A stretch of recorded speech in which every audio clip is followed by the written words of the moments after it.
L'exposition Art du Bénin d'hier et d'aujourd'hui ouvre de nouveau ses portes à partir de demain aux visiteurs à la présidence de la République. Les nouvelles conditions pour aller à la découverte de ces chefs-d'œuvre est à suivre dans ce journal.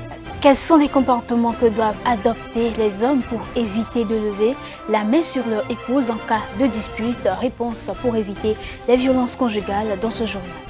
La Côte d'Ivoire persiste et signe ses 49 militaires arrêtés à l'aéroport de Bamako dimanche étaient bel et bien en mission officielle au Mali dans le cadre des opérations de la mission de maintien de la paix des nations. Le point dans ce journal.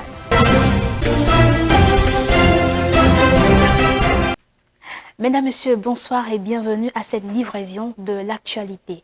Et je l'avais annoncé en titre, l'exposition Art du Bénin d'hier et d'aujourd'hui ouvre de nouveau ses portes aux visiteurs. C'est à partir de demain, samedi 16 juillet jusqu'au 28 août 2022 à la présidence de la République. La particularité cette fois-ci est qu'il faut nécessairement vous inscrire en ligne avant d'avoir accès à l'exposition. Nous vous proposons de suivre cet élément de Kenneth Eganwi.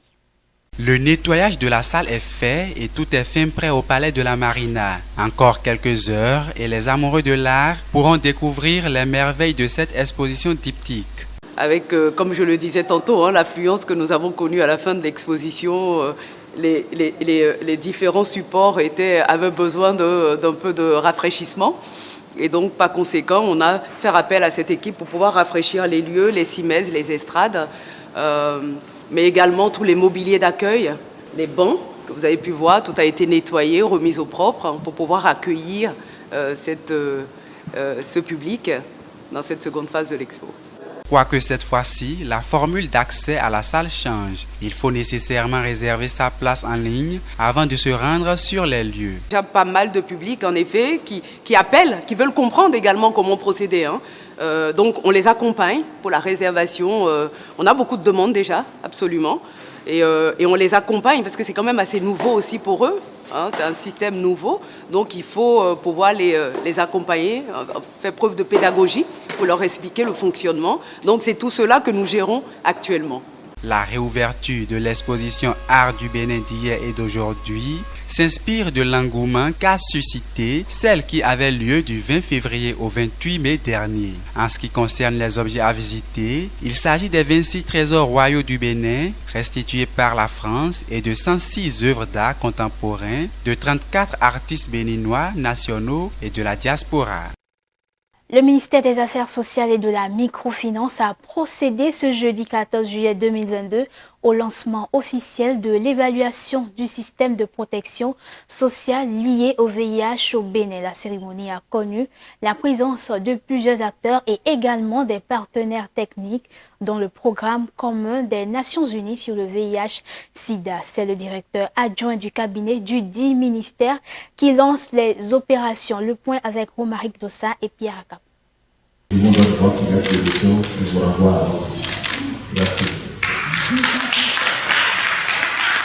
C'est un geste qui marque le début de leur mission. Ces consultants ont pour tâche d'évaluer le système de protection sociale lié au VIH-Sida au Bénin. Il s'agit pour eux d'appréhender les principaux obstacles que les personnes vivant avec le VIH rencontrent dans leur accès aux services et prestations de protection sociale au Bénin. L'épidémie du VIH-Sida constitue encore et toujours un problème de santé publique, malgré les multiples efforts réalisés dans la lutte contre la maladie. Au nombre de ces efforts, on peut citer l'avènement des multithérapies antirétrovirales efficaces qui a permis une maîtrise relative des conséquences sanitaires de la pandémie. En dépit de la stabilisation de la prévalence du VIH au niveau national à 1,2%, les statistiques désagrégées par sexe révèlent une tendance à la féminisation de l'infection avec un taux de 1,3% chez la femme contre 0,8% chez l'homme. Ces chiffres sont encore plus alarmants quand on prend en compte d'autres critères liés à l'âge ou aux catégories sociales vulnérables dans la désagrégation. Aux consultants, je vous invite, au regard de l'importance de cette étude, à nous mettre ensemble pour la réussite de la mission. Mais avant le démarrage des études, les responsables pays du programme commun des Nations Unies sur le VIH-Sida font le point des travaux antérieurs réalisés sur la population béninoise. Dans le rapport, les défis sont énormes. Doit-on le rappeler, au Bénin, la prévalence du VIH, selon les données d'estimation et de projection du Spectrum en 2021, est de 0,8%. En dépit des efforts consentis par le gouvernement, 1600 décès sont encore enregistrés chaque année dans cette frange de la population. Soit, tenez-vous bien, plus de 4 personnes avant la fin de cette journée vont décéder du VIH au Bénin. Elles vont décéder non pas par manque de traitements antirétroviraux, car le gouvernement fait assez d'efforts pour mettre à disposition ces médicaments au Bénin, mais plutôt faute d'accompagnement social adéquat, ce qui les contraint dans un retranchement et une misère d'où ils finissent par succomber. Et pourtant, il existe un bon nombre de mesures de protection sociale destinées aux plus vulnérables auxquelles ces personnes peinent à accéder. Plusieurs semaines durant, les membres du comité de pilotage se sont attelés à améliorer la qualité du protocole proposé par les consultants dans le cadre de la réalisation de la présente étude. Il me plaît donc d'adresser aux membres du comité de pilotage mes sincères remerciements pour leur disponibilité et leur engagement à œuvrer à ce que notre pays dispose d'un document de qualité. De manière spécifique, cet atelier permettra de présenter aux participants la démarche méthodologique, les rôles et responsabilités des différents acteurs du processus. Ceci pour une bonne collecte des données. On parle de tourisme dans cette édition dans le cadre d'un plan de restructuration du système touristique béninois. Les autorités gouvernementales ont mis en place un projet de formation des professionnels du secteur afin d'y apporter plus de qualité. Ce jeudi 14 juillet 2022, il a été procédé au lancement de la plateforme de recrutement de 700 professionnels qui bénéficieront d'un programme de renforcement de capacité dans les domaines du tourisme, de la restauration et de l'hôtellerie. Cette cérémonie de lancement a été présidée par les ministres Jean-Michel Abimbola du tourisme et Yves Kouarouchabi des enseignements secondaires, techniques et de la formation professionnelle. Le gouvernement du président Patrice Talon vient de franchir un nouveau pas dans le processus de professionnalisation du secteur touristique. À la suite des 54 guides touristiques en formation depuis le 30 mai, les ministres Jean-Michel Abimbola et Yves Kouarouchabi ont officiellement lancé la plateforme de recrutement de 700 professionnels en cours d'emploi du secteur du tourisme. Ce programme entre en ligne droite des actions prévues dans le programme d'action du gouvernement 2021-2026 à travers la stratégique 4 qui vise en son point 6 à faire du Bénin une destination touristique majeure du continent et du monde. Nous allons former 700 agents dans 3 régions.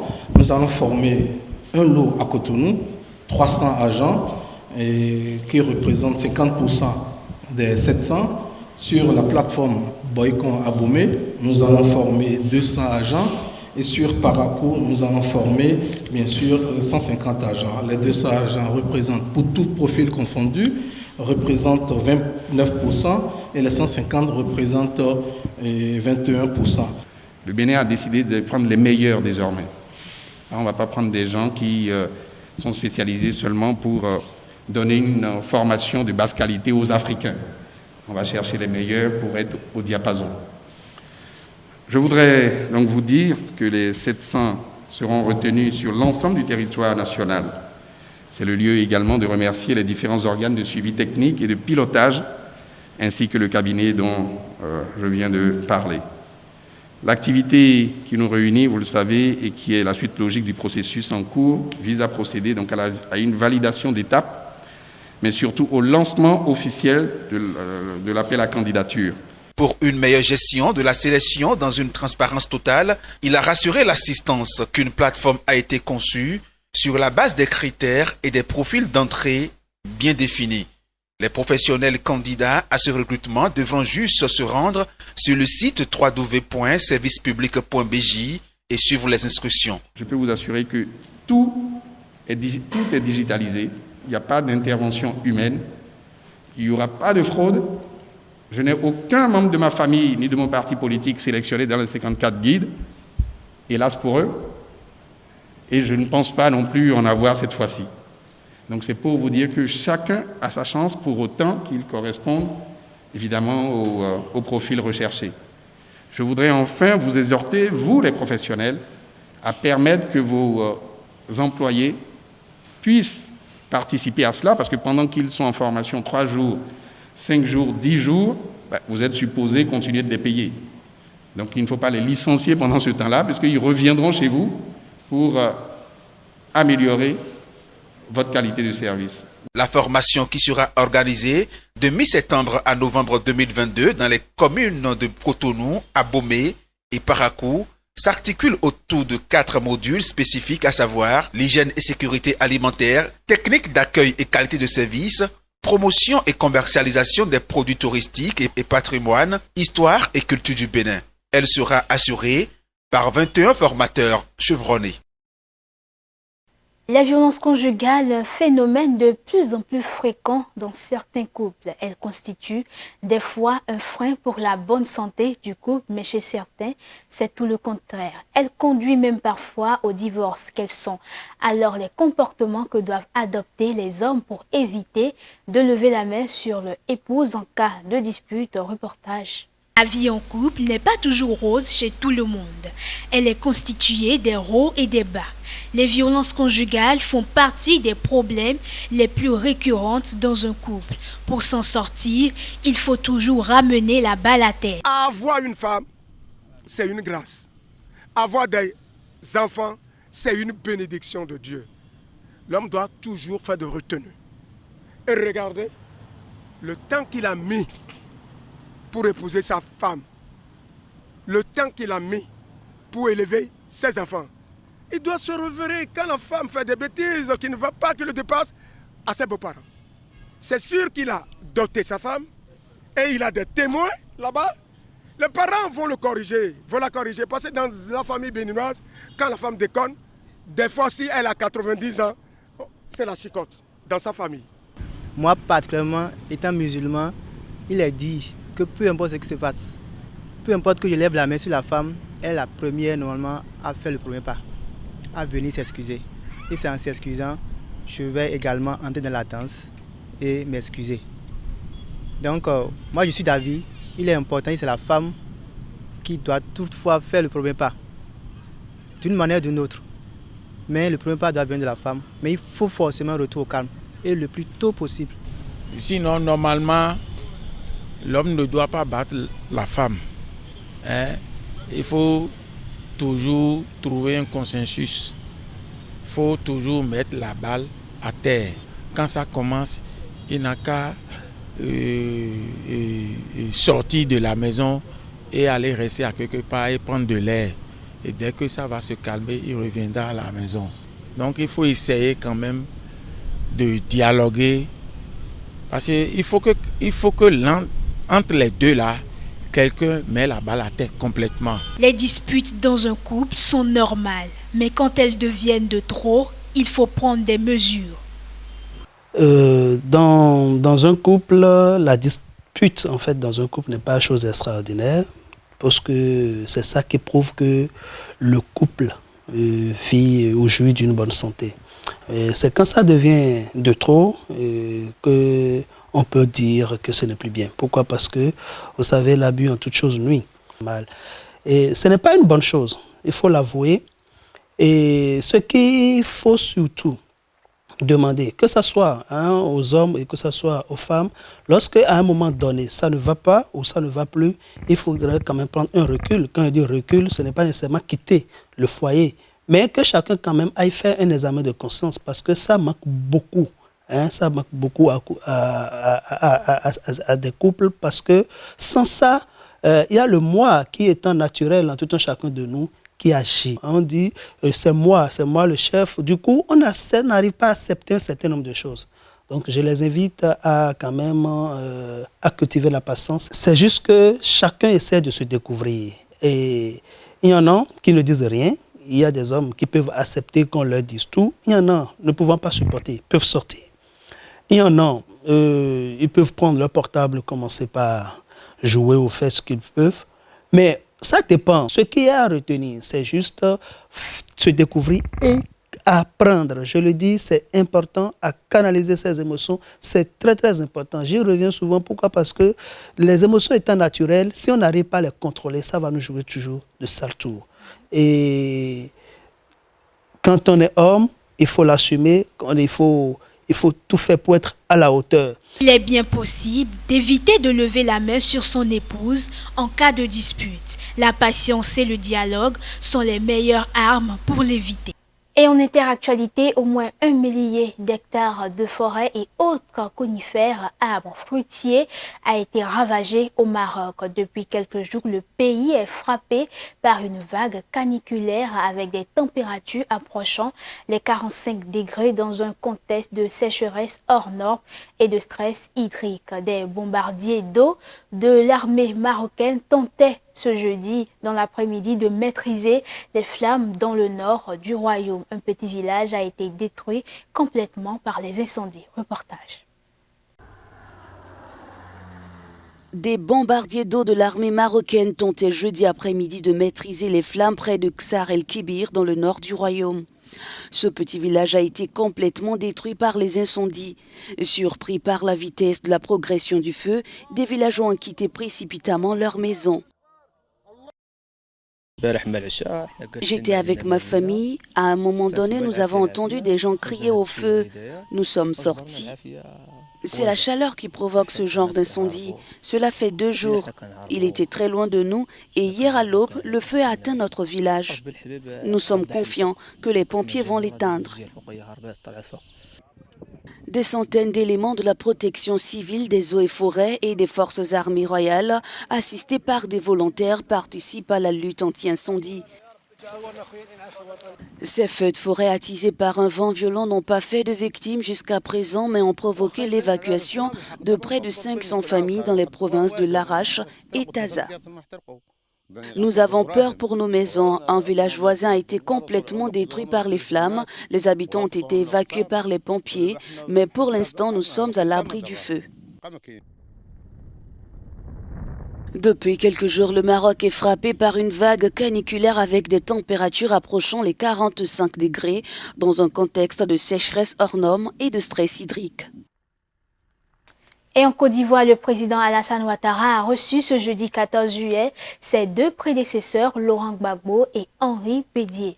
Les ténors indétrônables de la scène politique ivoirienne se sont entretenus pour la première fois depuis 12 ans. Ces retrouvailles étaient attendues depuis le retour de Laurent Gbagbo en Côte d'Ivoire il y a un peu plus d'1 an. Elles s'inscrivent dans les recommandations du dialogue politique qui s'est achevé en mars dernier. Comme souhaité par le dialogue politique entre pouvoir et opposition en Côte d'Ivoire, jeudi au palais présidentiel à Abidjan, le président Alassane Ouattara a rencontré les anciens présidents Laurent Gbagbo et Henri Konan Bédié.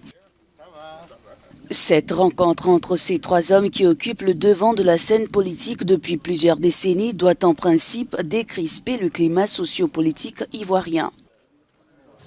La rencontre de ce jour a été une rencontre de retrouvailles pour renouer le contact et échanger dans la vérité leur vue sur toutes ces grandes questions.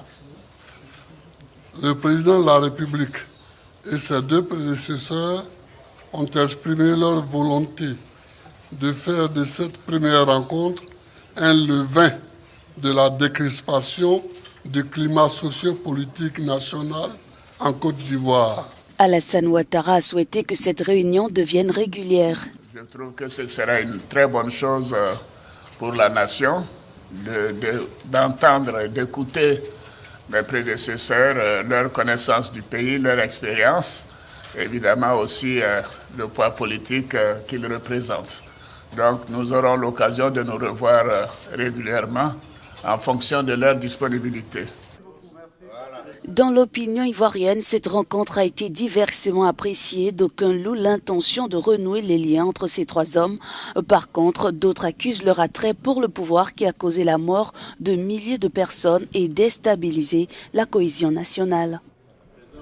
Toujours en Côte d'Ivoire, le pays affirme avec précision que ces 49 militaires arrêtés à l'aéroport de Bamako étaient en mission officielle au Mali dans le cadre des opérations de la mission de maintien de la paix des nations, la Côte d'Ivoire, pour soutenir ces deux contingents qui se trouvent à la MINUSMA. La compagnie de Mopti et le bataillon de Tombouctou a besoin de l'autorisation de l'ONU. L'état-major des armées de la Côte d'Ivoire a livré ses précisions sur la présence de ces militaires interpellés à l'aéroport de Bamako. La Côte d'Ivoire insiste, ces 49 militaires arrêtés à l'aéroport de Bamako dimanche étaient bel et bien en mission officielle au Mali. Mercredi, l'état-major des armées du pays s'est exprimé sur le sujet alors que la version de l'ONU comporte encore des zones d'ombre. Pour soutenir ces deux contingents qui se trouvent à la MINUSMA, c'est-à-dire la compagnie de Mopti et le bataillon de Tombouctou, donc pour soutenir ces deux détachements, a eu besoin, après autorisation de l'ONU bien sûr, et à l'issue d'un protocole d'accord avec la société SAS, a eu besoin d'installer une NSE, en anglais c'est National Support Element, c'est-à-dire les éléments de soutien, donc a eu besoin d'installer cette NSE-là à Bamako, compte tenu du fait que c'est la capitale, donc comme une base logistique avancée. Abidjan a depuis appelé à la libération sans condition de son contingent. Alors que Bamako campe sur sa position, pour les autorités maliennes, ces éléments armés sont de mercenaires. Pourquoi nos hommes sont déployés avec leur armement? Le MOU signé avec l'ONU nous autorise à détenir des armes pour nous protéger et protéger les installations qui nous abritent. Les détachements sont donc engagés avec leur armement. Et je vous rappelle qu'il s'agit quand même de terrorisme au Mali. Pour l'heure, les couteaux restent tirés entre Bamako et Abidjan. Reste peut-être à l'ONU d'offrir ses bons offices. En Afrique du Sud, des familles réclament justice pour le proche tué lors de la fusillade dans un bar de Soweto. Elles se sont exprimées lors de l'hommage organisé jeudi. Difficile pour ces Sud-Africains de contenir leurs émotions. 5 suspects sont recherchés par la police selon la déclaration faite par le ministre de la Sûreté et de la Sécurité. Les autorités sud-africaines promettent en effet donc de sévir. Il était difficile pour ces Sud-Africains de contenir leurs émotions à Soweto jeudi sous cette tente. L'événement auquel ils participaient avait en effet un caractère triste. L'hommage aux 16 personnes tuées dimanche lors d'une fusillade dans un bar. Les proches des victimes inconsolables ont réclamé justice. Combien d'autres vies devons-nous perdre? C'est mon frère, il avait des enfants et une femme. Sa famille n'a personne d'autre sur qui compter. Nous demandons au gouvernement de trouver les responsables de la fusillade avant d'organiser les funérailles de notre frère. Le ministre sud-africain de la police a déclaré lundi que 5 suspects étaient recherchés. Les autorités promettent donc de sévir. Les dirigeants qui sont ici ont entendu tout ce que vous avez dit. Ils ont entendu vos souffrances. Ils doivent s'assurer que ceux qui sont impliqués dans cette fusillade doivent être punis. Ils doivent être punis. Le drame a relancé la question de la circulation des armes à feu illégales. Une lutte qui est loin d'être gagnée d'avance. Les armes provenant souvent de la contrebande et même des entrepôts de l'armée sud-africaine, selon les autorités. Hors du cadre africain, à présent, l'Italie au bord d'un chaos politique. Le Premier ministre Mario Draghi a présenté sa démission ce jeudi après le refus du mouvement 5 étoiles de participer à un vote de confiance. Mais le président Sergio Mattarella a refusé cette démission. La majorité d'unité nationale qui a soutenu ce gouvernement depuis sa création n'existe plus. Le pacte de confiance fondant l'action de ce gouvernement a disparu. La coalition soutenant Mario Draghi rassemblait jusqu'ici toutes les forces politiques représentées au Parlement, à l'exception du parti d'extrême droite Fratelli d'Italia. Il n'a pas résisté à l'effritement de sa coalition. Le Premier ministre italien Mario Draghi a annoncé présenter sa démission ce jeudi soir, après la décision du mouvement 5 étoiles de boycotter un vote de confiance au Sénat plus tôt dans la journée. Mario Draghi disposait d'une majorité pour gouverner, même sans le soutien du mouvement 5 étoiles. Mais l'ancien président de la Banque centrale européenne avait affirmé par le passé qu'il n'y aurait pas de gouvernement d'unité nationale sans eux. Le M5S a refusé de voter la confiance sur un texte destiné à faire face à l'inflation car l'une des mesures prévoit la construction d'un incinérateur d'ordures à Rome. Mario Draghi avait pris la tête du gouvernement italien en février 2021 avec l'objectif de constituer une coalition d'unité nationale pour tenter de surmonter l'urgence pandémique et la crise économique. Mais sans le soutien du mouvement 5 étoiles, Mario Draghi considère que son gouvernement devient politique et qu'il n'a pas été mandaté pour cela. Ainsi donc se referme ce journal. Merci à vous de l'avoir suivi et retrouvez-nous sur tous nos canaux digitaux Facebook et YouTube. Bonne suite de programmes à vous sur Speedlight TV.